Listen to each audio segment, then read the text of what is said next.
the goal of life would be to integrate all our emotions. The goal of life wouldn't just to be relentlessly focused on trying to be happy.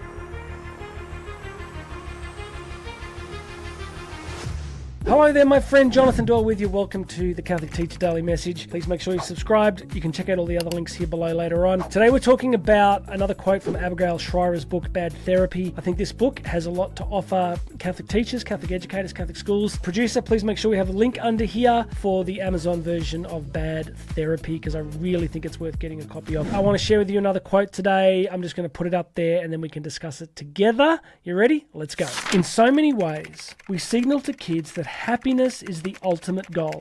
Chasing positivity tends to make them more depressed.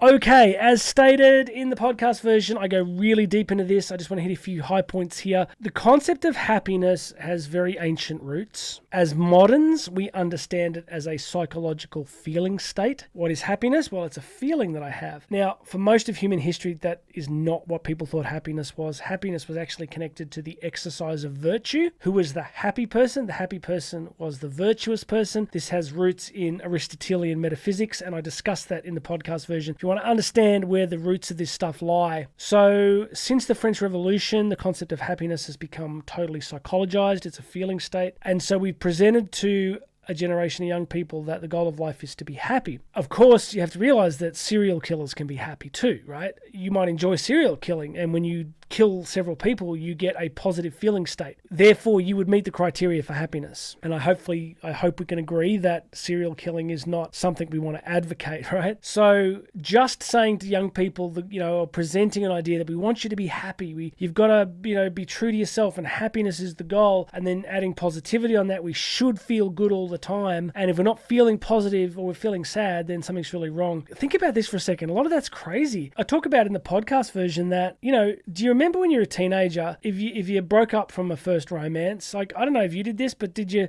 put a sad song on and play it on repeat for like a month? And, you mightn't have eaten as much, and you might have moped around the house, and because you were sad. And, people might have said perk up, but, there was loss, there was grief, right? Like, there was grieving, and that's an appropriate human emotion. So the goal of life would be to integrate all our emotions. The goal of life wouldn't just to be relentlessly focused on trying to be happy. And I'm just wondering if we've suggested to young people, hey, the goal is to be happy, the goal is to be happy, all this mental health well-being assessments, are you happy, are you happy? Like, sometimes we're not happy. Sometimes we're miserable. Sometimes life's really difficult. Sometimes things are just really hard and nothing's working. And feeling despondent is a pretty reasonable response to the circumstance. I just broke 12 ribs. Like, I don't feel happy about that. Like, I've accepted it, and I've been grateful for the incredible love and support that I've had, but happiness is not the appropriate response.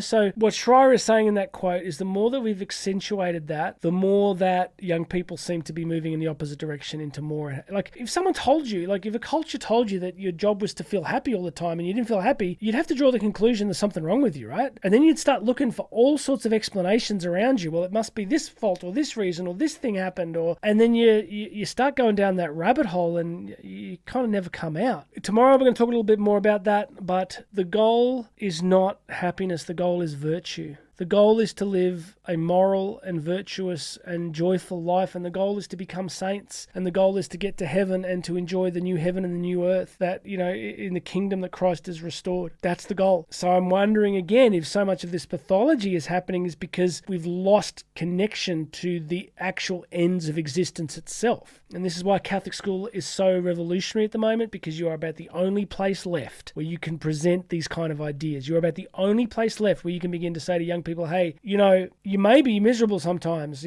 but things might be really difficult, but God's with you. And if you live this way, you'll eventually find more joy. And even the martyrs, even Christians that suffered, found joy as opposed to psychological happiness. It's a much richer conversation. There's a lot more that we have to offer young people. And I just keep pointing you back to, if what we were serving up as a culture was meeting their deepest human needs, then we wouldn't be seeing the levels of anxiety and depression that we're seeing. All right, please make sure you subscribe. Check out all the links under here. You can book me to speak, a whole bunch of other stuff. My name's Jonathan Doyle. You and I are going to talk again tomorrow.